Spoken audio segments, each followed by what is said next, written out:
I'm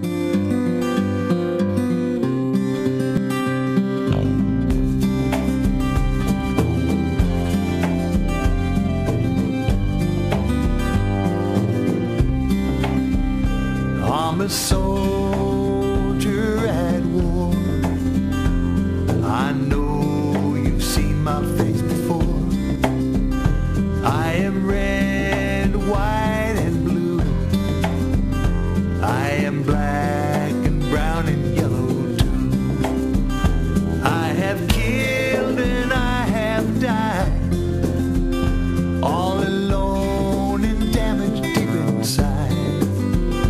And the child I used to be was sacrificed for some insanity. Left a boy, now half a man.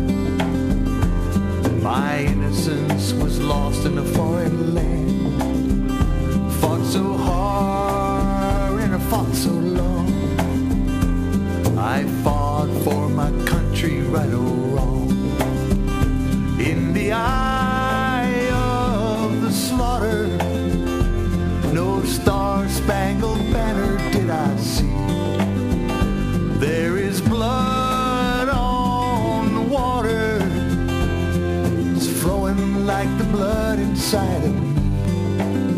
In smoke-filled rooms, the men of might will send your son somewhere to fight. And I am one of many more, just pawns in a holy war.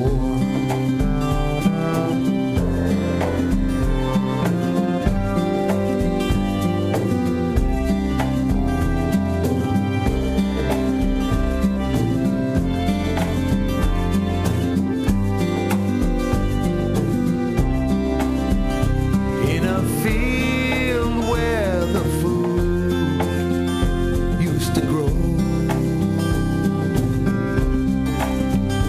there's a murder of crows.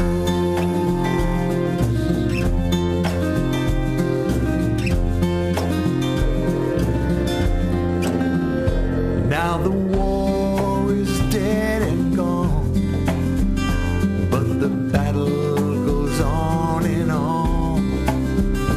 And the dream that used to be is buried so deep inside of me.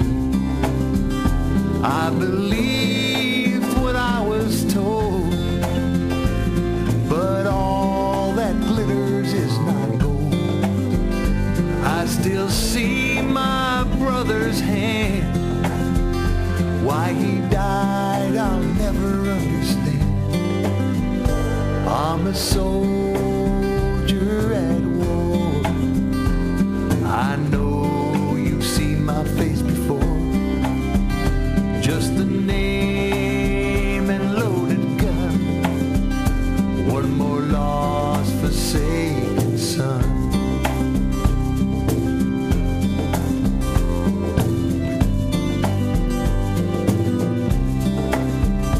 I'm a soldier at war.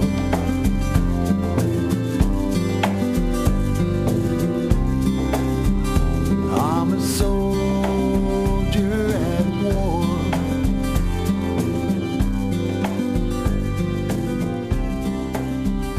I'm a soldier at war.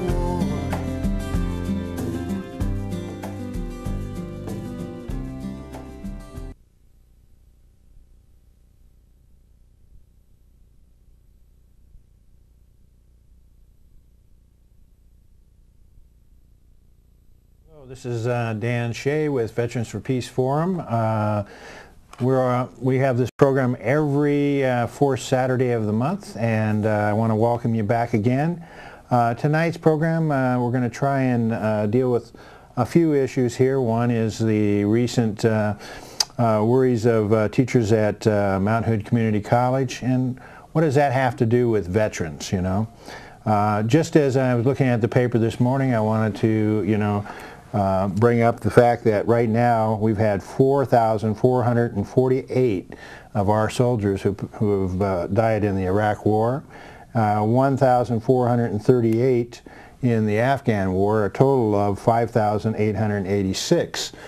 And those are just the figures, the official figures from combat, but we have men and women who are coming back from those wars who are dying from other things, post-traumatic stress, suicides, people who have been injured, lost legs and arms, and the cost of treating people will go on way beyond the figures that are considered the official figures of the Pentagon and the DoD.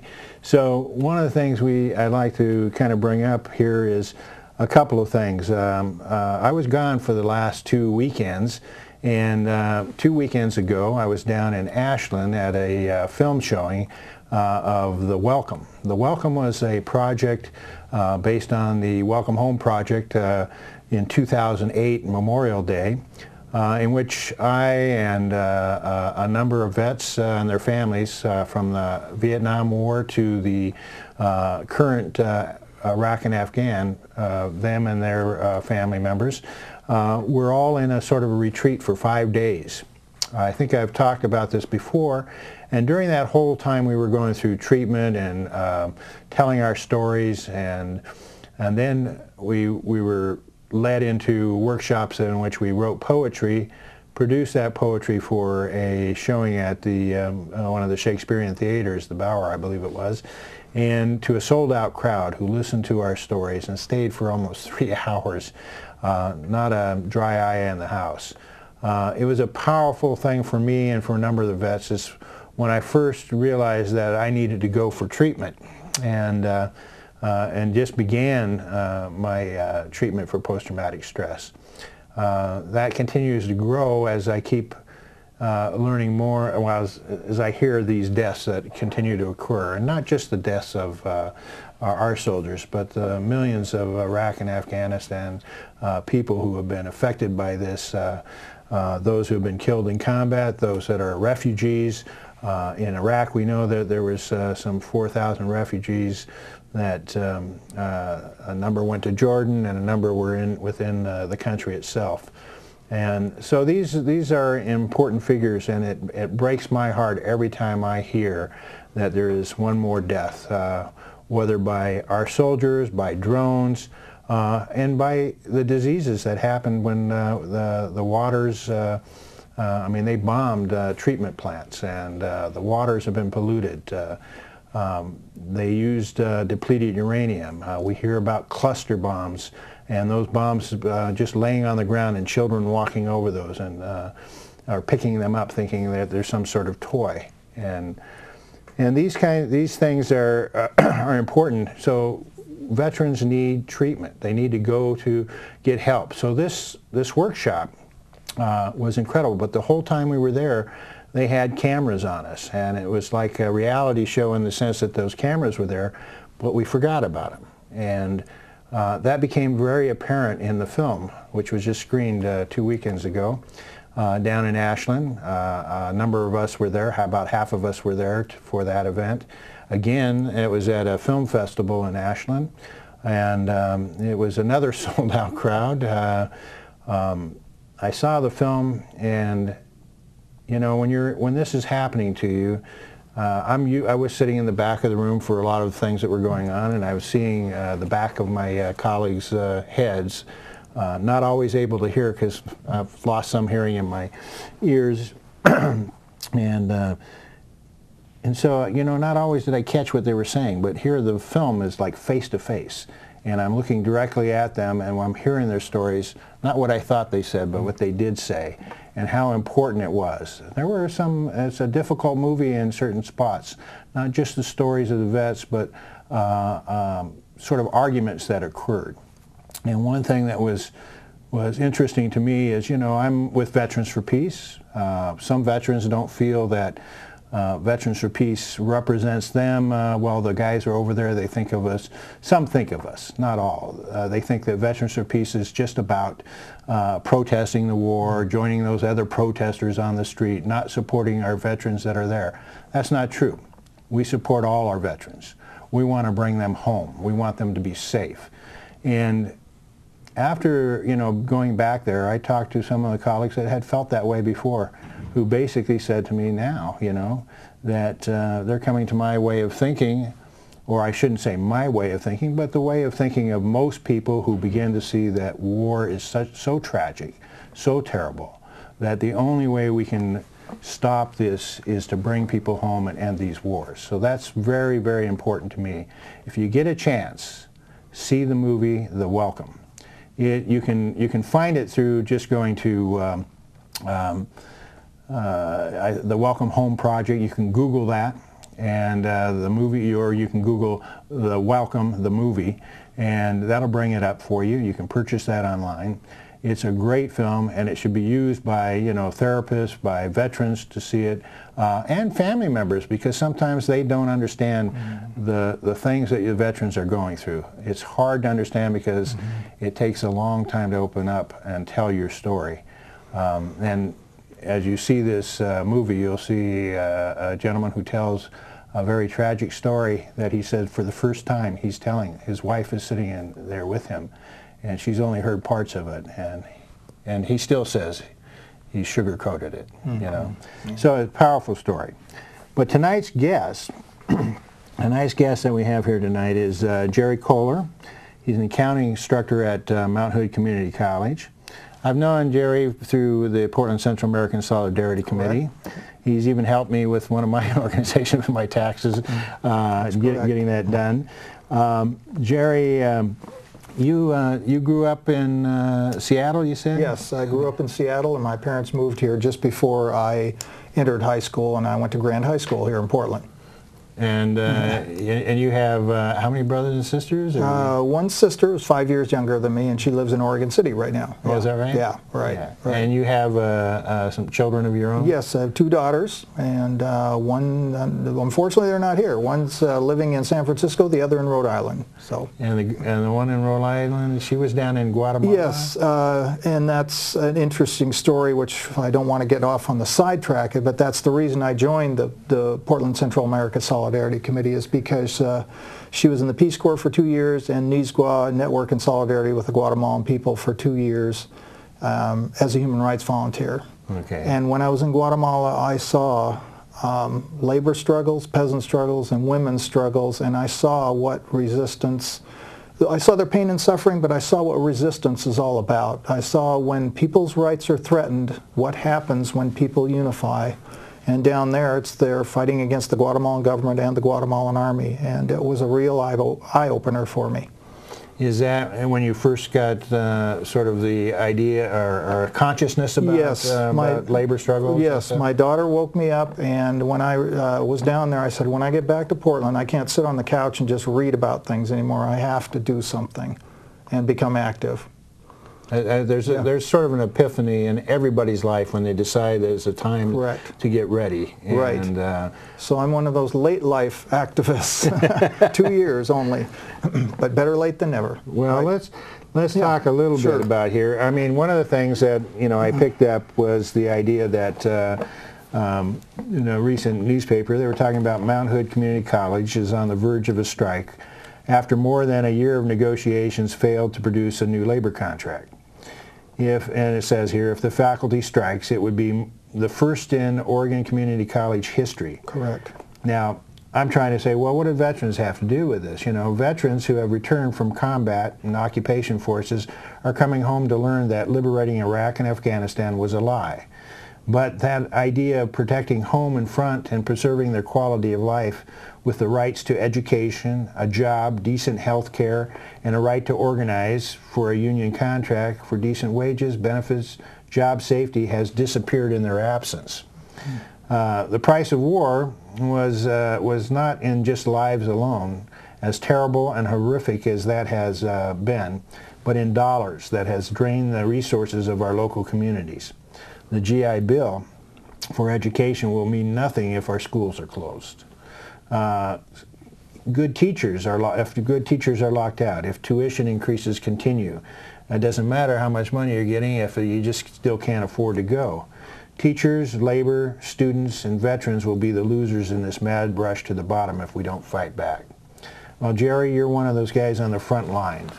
So tell us a little bit about how this all came about and why you came to an impasse. Well, what's happened is this has been going on for well over 8 months, and the board made an initial offer which included cuts in salary and benefits. And so we came back and said that's just too much.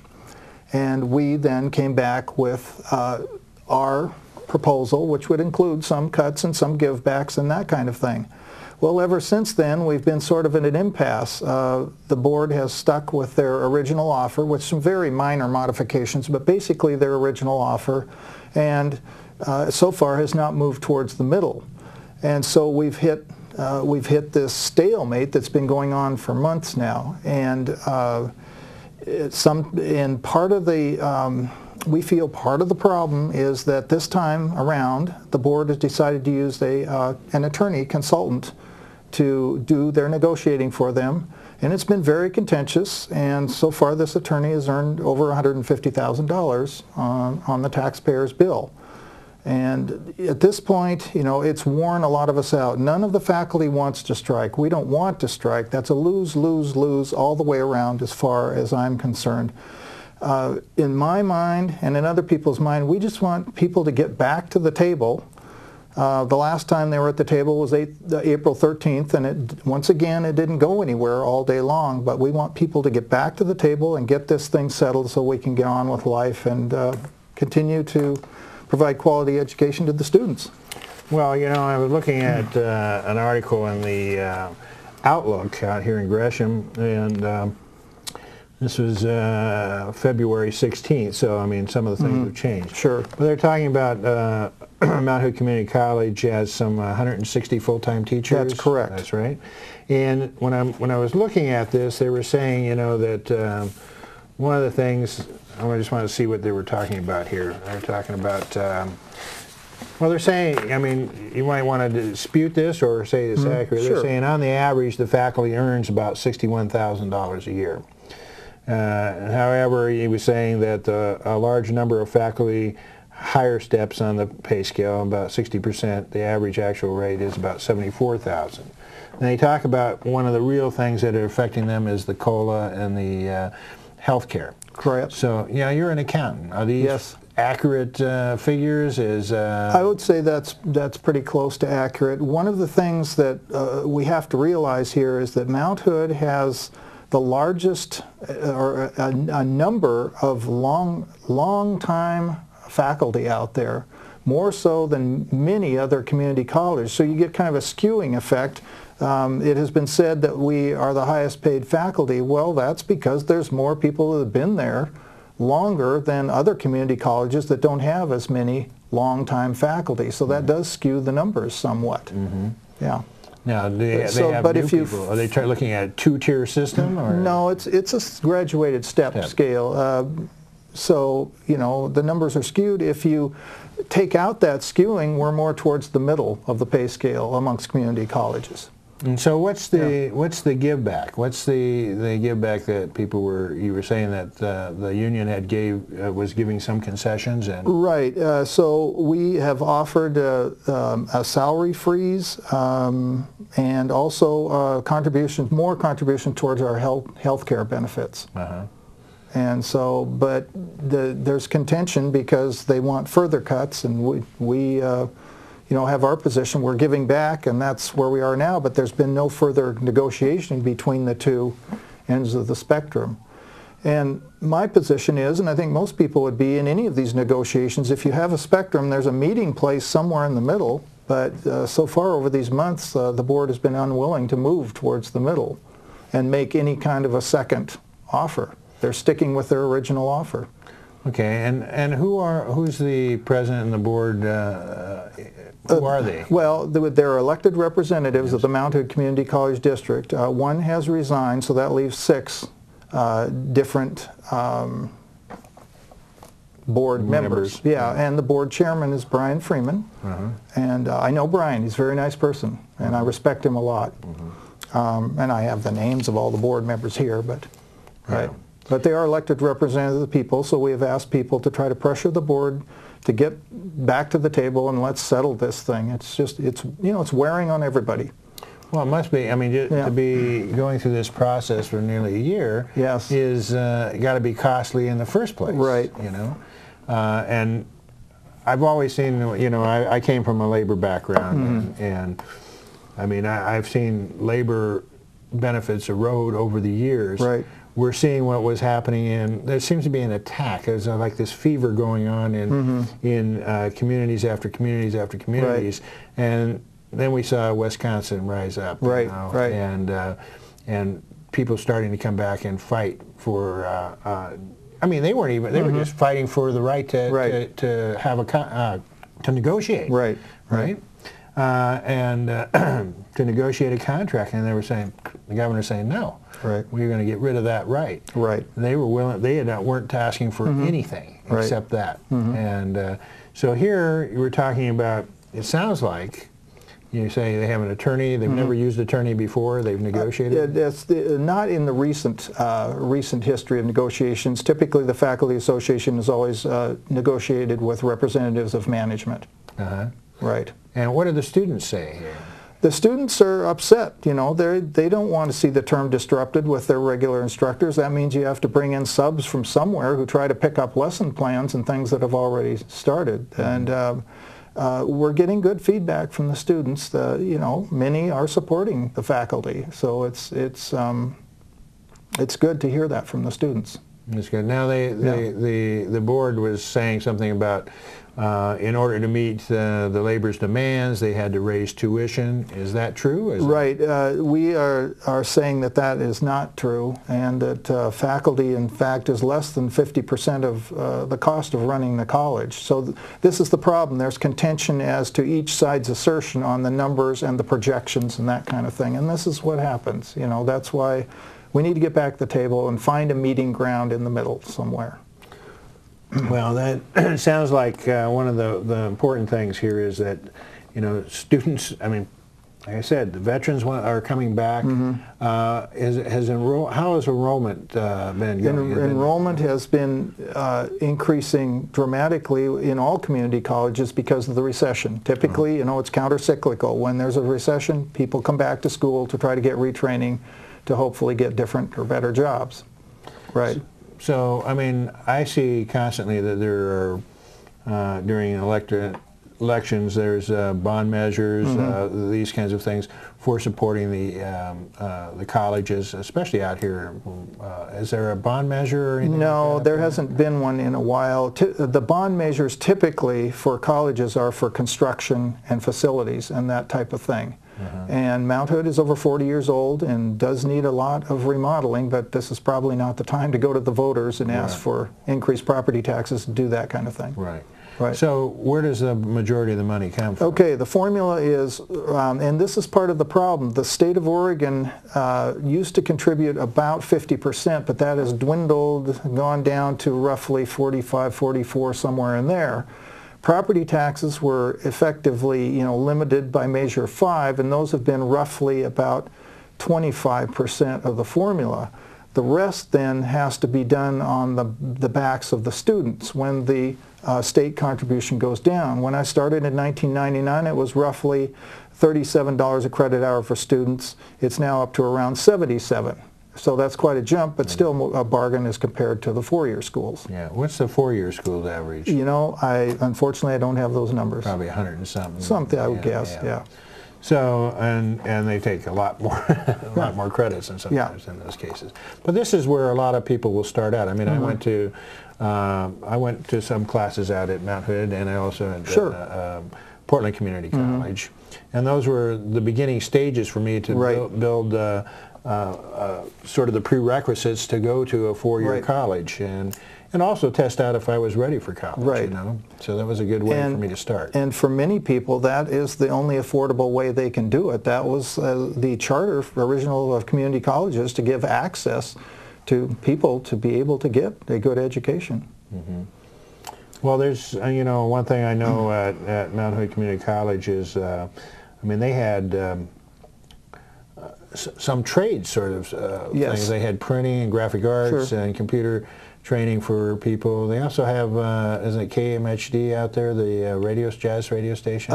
Yeah, that's been split off as of, but they've had that. But there, yes, you're right. There's technical training as well as your four-year college type transfer courses. So we have automotive, dental hygiene, respiratory therapy. There's many technical specialties out there, right? And that's important for people. I mean, in this economy, you know, people need those skills to find a job. Exactly. And it's getting harder and harder. Even for people who have a four-year degree, that is a difficult situation and to find a job. And we need some specialties that people can go to. Correct. So, I mean, where's the bottom line for people in making investments in our education in this country? The bottom line? Yeah, I mean, one of the things, I mean, you know, I was talking about, well, how does this affect veterans and stuff, you know? So where did I put my paper here? Let's see, right here. If we just talk about what the war economy is, I mean, there's a shift of wealth in this country. Certainly. And you know, we can look at, both of us are activists, so we know that, you know, our country is involved in not just in Iraq and Afghanistan. There's projects in Latin America. They supported the coup in Honduras. Right. There are sort of, I would say, what would you call it? When they, you know, I mean, they build a propaganda campaign to bring down certain governments. They have people that go in, basically spies, that go in there and try to disrupt those communities and help formulate opposition. This all costs money. Right. But if we look at just Iraq and Afghanistan, we're talking about Oregon has paid $1.5 billion towards the total spending of those wars. And if we think about what that means for Oregon, it's like $807,216 could pay for children receiving low-income health care for 1 year. You know, if we're talking about schools, 24,398 elementary schools for 1 year in Oregon. Firefighters, 24,926 firefighters for 1 year. Right. You know, Head Start, 277,686, and the list goes on and on and on and on as we start talking about these things.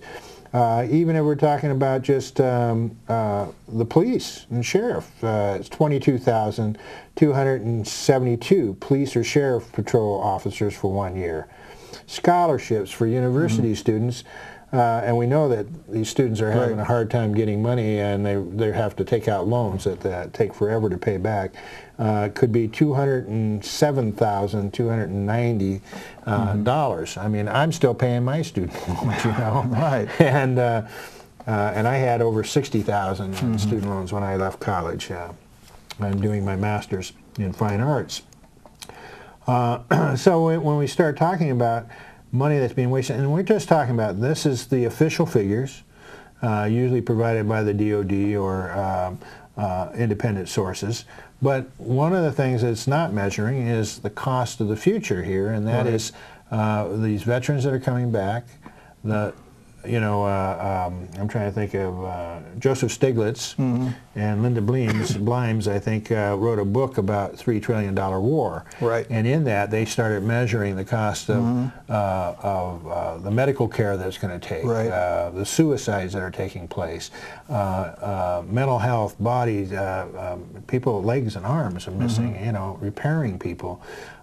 Is going to go into the future, into the trillions of dollars. So you can almost triple these figures. And that cost is why we're sitting there negotiating here with these people who, you know, they see the budget one way and we see the budget another way. And there's always these contentions when we're talking about these things. In a recent in a recent article I was reading. It was called Listening to the Voices of Humanity. Okay. And I thought it was interesting as I was looking at it. I'm just going to read this real quick because I think it's important. He's talking about when we look at the world conditions, the project current trends into the future, we see much of it is disturbing. The environment, the environmental degradation, the proliferation of nuclear weapons, the persisting poverty, the injustice, violent conflict, the fiscal collapse of the domestic governments, and we're talking about the sort of fiscal collapse that's taking away our funds for education and the safety nets for people. Then in the institutions that have the greatest power, nation states, corporations, and organized interest groups, seem locked in patterns of self-interest behavior, such as that the necessary changes are hard to imagine. Mm-hmm. Yet, when we look into the past, we see that we've had remarkable evolutionary changes. The emergence of democracy, for one, the abolition of slavery, the universal recognized principles of rights of women and minorities, the concern for the environment, the international laws always against aggressive wars, the significant efforts by those in wealthy nations to address global poverty. And during the run-up to these changes, they too surely seemed unimaginable. Mm-hmm. But we're now, as though we've been shifted back in time, and people are again at this contentious place. And we're not seeing it just in the global community, we're seeing it in our local communities. And that's how I kind of take a look at this. Right. Now, just last weekend, there was a Portland Rising. I wasn't here, but I was down at a board meeting for Veterans for Peace. So just to give a little play, you want to play that, we have a tape here of that, and you were there, right? Yes, I was. It was very, very good, very inspiring. Let's roll into that, and we can hear some more about what's going on this Mount Hood community strike. You ready?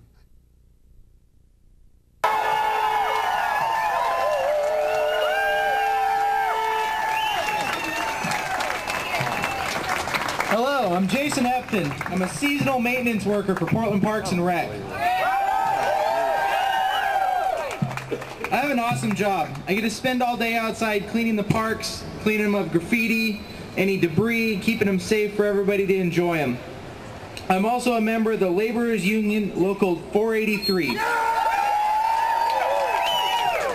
We're in talks with the city to keep our job rights safe, to get us medical, to help us keep us healthy, and to keep the costs down for everybody. I support good jobs for all.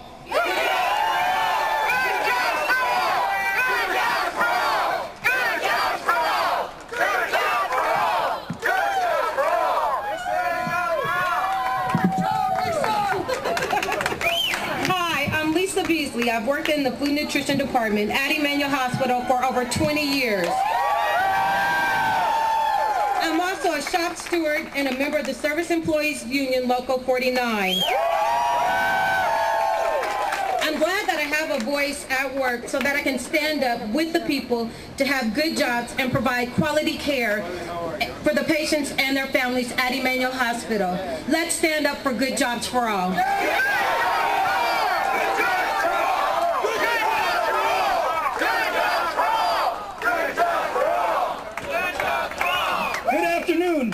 My name is Jose Flores. I'm a Georgia Pacific, a warehouseman.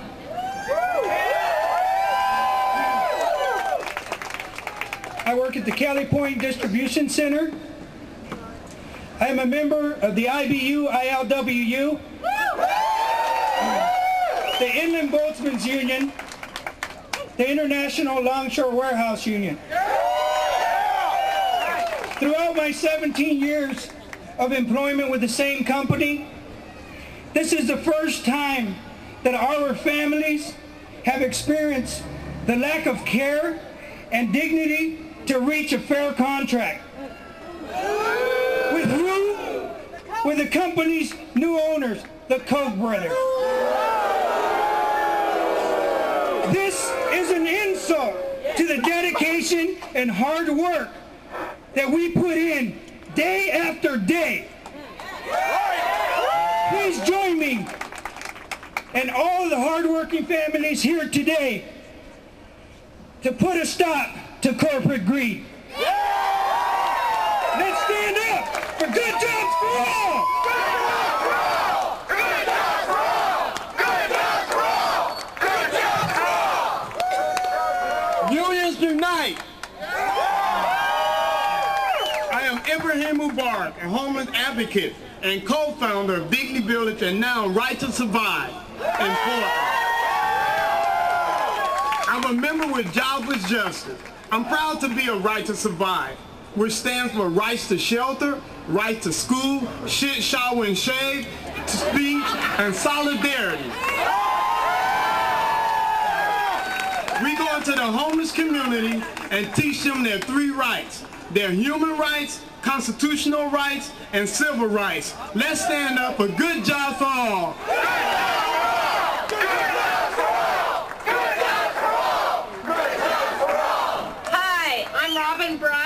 And I am an instructor and a faculty member and a member of the Mount Hood Community College Faculty Association. I'm here to advocate for my profession and for my students. Our administration has hired a high-cost attorney consultant to negotiate against faculty for the last year.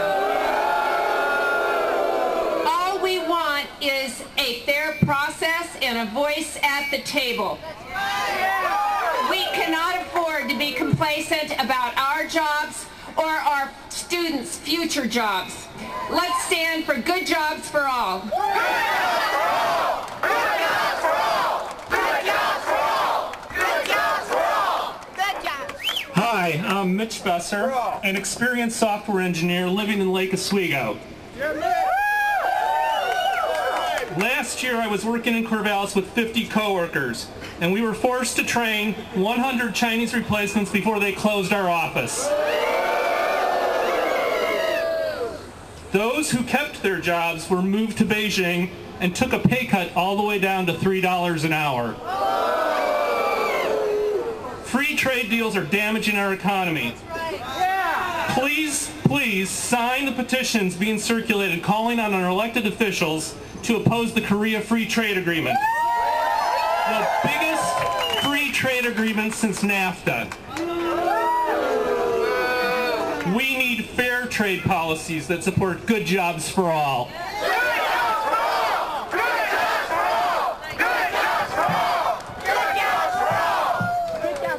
Hola everybody! My name is Melissa Gall. And I work as a room service in the Hilton here in downtown Portland. And I'm also a member of a Hotel Workers Union, Unite Here Local 9.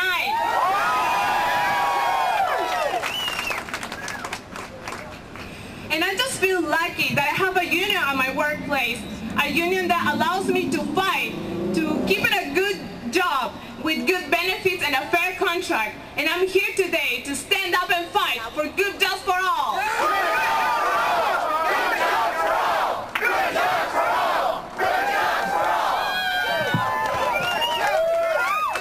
Hello. My name's Devin. I'm a barista at the Fred Meyer on Hawthorne Avenue in Portland. I am a member of the United Food and Commercial Workers Local 555. What I love about my job is that I have a union. I'm a shop steward for my union, which means that it's my job to stand up for and with my fellow workers. I want everyone to have the same opportunity to stand with their coworkers as I do and fight for fairness and justice in their workplace. Let's stand up for good jobs for all. Good jobs for all. Good jobs for all. Good jobs for all. Good jobs for all. Hi, my name is Francisco Holdman. I'm an unemployed injured worker. I've been unemployed for about the last 2 years. My unemployment benefits ran out in January.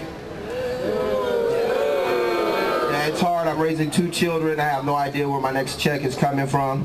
But the problem is there's just too many workers when there's not enough jobs. We need more jobs.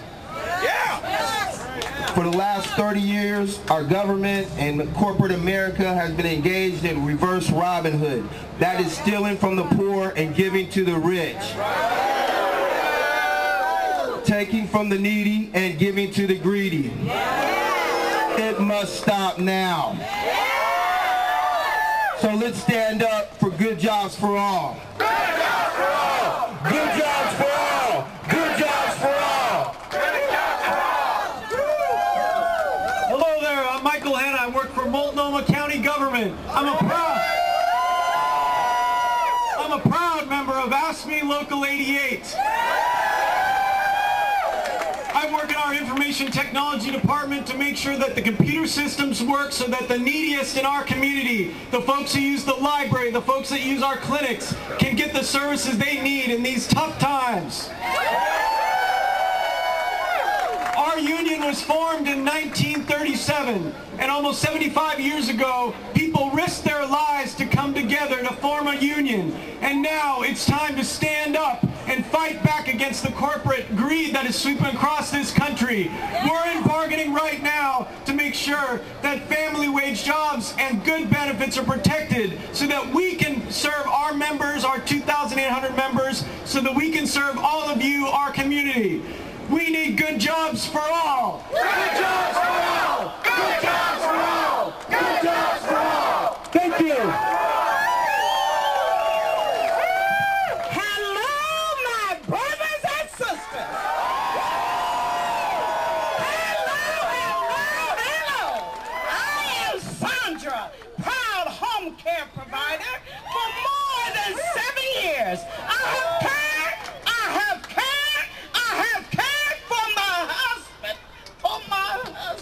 in the mid-county of Portland, Oregon. I am a servant of employment of union local.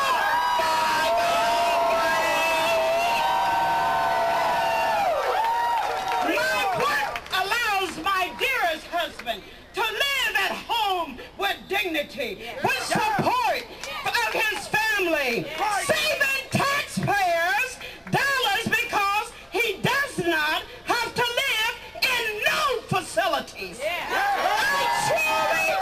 truly thank God. I thank God for a marvelous job. Let's stand up. Let's stand up. Let's stand up for good jobs. Good jobs. Good jobs. Good jobs.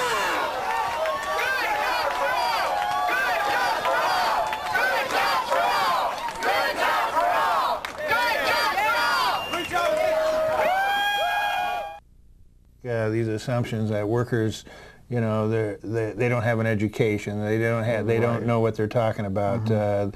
Somehow we look at the bosses, the managers, the employers as well educated, understanding what the problems are, and the workers, you know, they just don't get it, you know. Well, they get it, and they know what they're talking about. I was really proud to see that film. And Jim, who is Jim Lockhart, who does his own program at Portland Community TV. He does a program every Friday night, put that together. I want to also thank Kelly Labonte, who's my producer of this program, which without her this wouldn't exist. So it's very important that, you know, people tune into these programs and get the alternatives that are out there. And an opportunity to ask questions, you know. So one of the things, we were talking about a petition, and so it looks like they were circulating a petition about these jobs and stuff. So where can they get that? Oh, Jobs with Justice would be the, what they were talking about on there. The petition there would be with Jobs with Justice, which is a consortium of 91 community and union organizations that work together for workers' rights. Yeah, they're a great organization. I mean, I remember going down to Venezuela with some members of Jobs for Justice, Jamie Partridge of Letter Carriers, and was Chris Ferlazzo, an organizer. An organizer with Jobs for Justice. Jobs with Justice. And these are incredible people that are put their lives, their time, their energy to fight for workers' rights. That's right. And I mean, some of the things that people were saying about the greed of corporations, the greed of the rich, you know. I mean, I saw that one side, eat the rich. Eat the rich, right. But this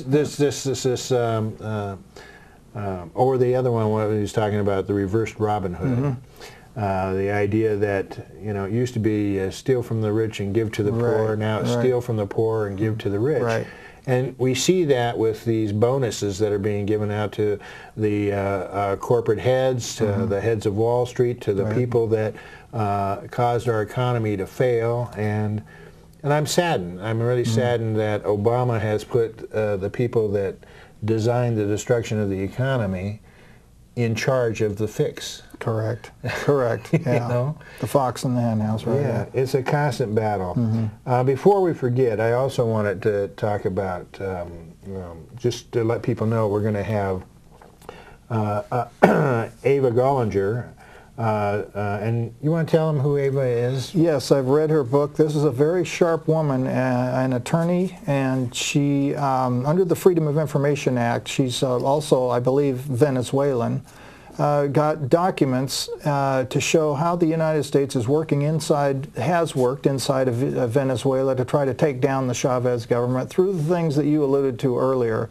Phony nonprofit organizations, the USAID, the National Endowment for Democracy, some arms of the Republican and Democratic Party, working behind the scenes to try to take down this government. Now, whether you agree with Hugo Chavez or not doesn't make any difference. It's the insidious methods that the United States uses throughout Latin America to try to take down governments that they don't feel are friendly to the United States. And so she is an outspoken critic of the empire and these tactics, and a very sharp woman. I was very impressed by her book and her documentation.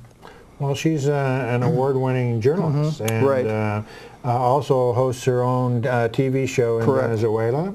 We sent down through Portland Central American Solidarity Committee to Iraq veterans, Josh Simpson from Coffee Strong, and Benji Lewis from Oregon with IVAW Oregon to Venezuela. Benji stayed down there for a year working for Ava as a researcher for her news programs and her blog. Her blog, I think, is Postcard from the Revolution. Right, that's the name of it. But she's coming here to talk about, I mean, the title of the talk is Ava Gollinger on WikiLeaks and the Empire's Web. I mean, I wish the title was, you know, WikiLeaks versus the Empire, you know, a little simpler, but this is the title of the talk, and she's going to be appearing here Friday, May 6th at the First Unitarian Church up on, what is that, does it have the address? Yeah, right down, okay. Yeah, that's right. It's on 1011 Southwest 13th. Portland, Oregon 97201. You can just, you know, go to your Google Maps to get that. Now, one thing that the tickets, you know, are on sale for people to do. I don't want to, we can't really talk about that here, but you can go to www.pcast.net. Right. And it has there, if you want to purchase online, it's a good idea to get there early. We're expecting a good crowd for this. But Ava is also an advisor to the Venezuelan government, and she travels with Chavez when he goes to other countries and interprets and, of course, reports on things. But one of the things, can you tell me a little bit about the book, The Chavez Code? Yeah, as I alluded to earlier, what it does when you read it, it just opens up your eyes as to the multitude of organizations, phony and otherwise, that the United States set up inside Venezuela to work against the Chavez government on a number of fronts and work with the opposition, media, corporate interests, that type of thing, and also was in the background in the coup in 2002 that took Chavez down, but then the people brought him back in. I believe it was 48 hours later. So it's very readable, very well documented, and it opens up your eyes as to how we, I guess if you want to say it, infiltrate these countries and corrode them from within. Well, when we talk about WikiLeaks, there's a close connection to us veterans, and that is Bradley Manning. Bradley Manning, who was serving in the military, was supposedly in a low position in intelligence, who is alleged to have released documents to WikiLeaks, which is then, of course, released thousands and thousands of documents, which are being actually interpreted by various news organizations and I mean, you couldn't read all this stuff and make sense of it. I couldn't have. Right. But you're taking news organizations, you know, like The Guardian, the New York Times, various organizations, Spiegel, Germany, taking these documents and looking at them and seeing reports of war crimes. But the real thing that they went after Bradley in the beginning was that he released a video of a helicopter called, that's on YouTube, which is called Collateral Damage, in which these helicopter pilots were firing into a group of people on the streets they were claiming had weapons. I think 3 of them were journalists, and somebody may have been carrying guns, but everybody in the country carry guns just for their own protection. And you hear what they're saying. And the sad thing is they knew that this other van that came up to try and help some people that had already been shot down the street had children in there, and the guys were talking about they have children in there. Well, that's too bad, you know, they shouldn't have brought them. They fired in there, and it took another veteran actually to go in and take those children out and save their lives. But I mean, they were terribly wounded, and we don't know, you know, how bad. We just know that they survived.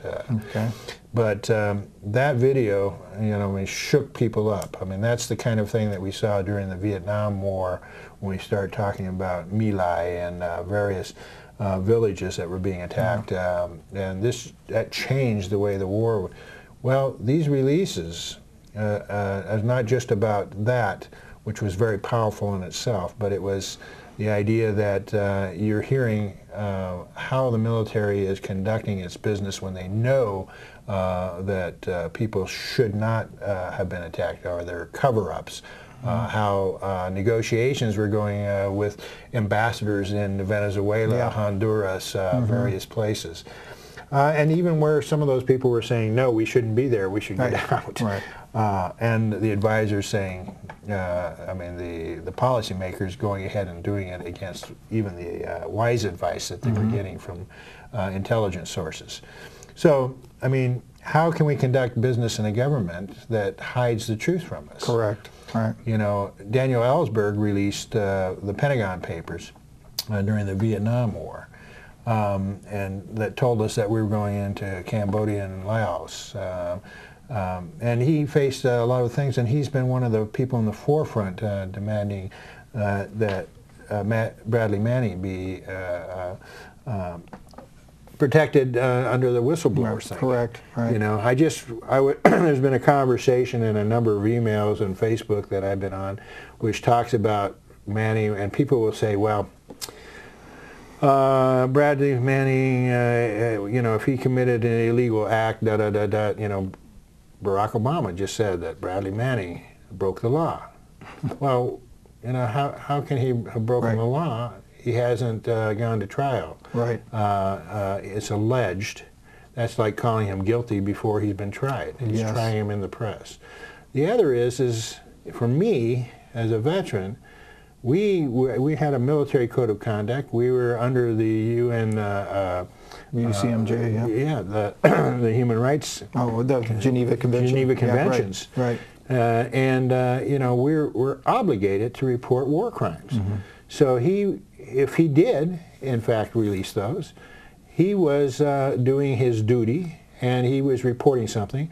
We know that he has supposedly gone before his superior officers and presenting some of this evidence, and they were just you know, washing it under the table. And when you have your commanders not paying attention to your grievances, and you have nowhere else to go, you're duty bound to release this information. So how do you break a law? I mean, to me, it seems like a catch-22. Right. This law you break. This law you're going to break a law no matter what you do. If you're silent, you're breaking this law. If you're not, so I mean, you're caught in a catch-22. But it seems to me you would err on the side of humanity rather than on the error of cover-up. That would make sense. Yes. Right. So WikiLeaks, Ava is one of those experts that's going to come and talk about, you know, what the meaning of WikiLeaks is for the world and world democracy. So it's very important. If you have an opportunity to go to this, please do that. Get your tickets early. Go to that that website and sign up for those tickets. It's very important you have an opportunity to hear this brilliant woman talk on these issues. And you have questions about Chavez or not Chavez, but you learn about Venezuela. Right. But what is, you know, what is the thing that this government is so afraid of in Latin America? I wish I knew. Well, what has happened? Well, there's been a leftward shift in Latin America, and in the past the United States has been used to controlling things through dictators, through the U.S. military in one form or another as advisors or actually in there in various countries as well. And it comes down to economics. Many of these countries are, if you want to look at it that way, sort of colonies to the U.S. Large corporations have vested interest in these companies, and they take resources out, and not much goes back to the people in some of these countries. And it's a nice little arrangement for the United States. Well, one of the, I mean, they're still in the capital. I mean, these are still capitalist countries. They still trade with other countries. But they're trying to take the wealth that they have. They rejected the World Bank and the IMF's austerity programs. What is the austerity programs? What are they? Well, basically, when the country has to borrow, the IMF decides, well, okay, if you're going to use our money, then you've got to start cutting down on social services for the people, privatize industries, and then try to make it through that way. So in many of these countries, many of the public utilities and resources that were owned by the country, such as mining operations, were sold to private interests, or for not very much money. It became a nice deal for private. You and I both have read Naomi Klein's The Shock Doctrine. Exactly. If you want to know what's going on in Latin America, look at The Shock Doctrine. Right.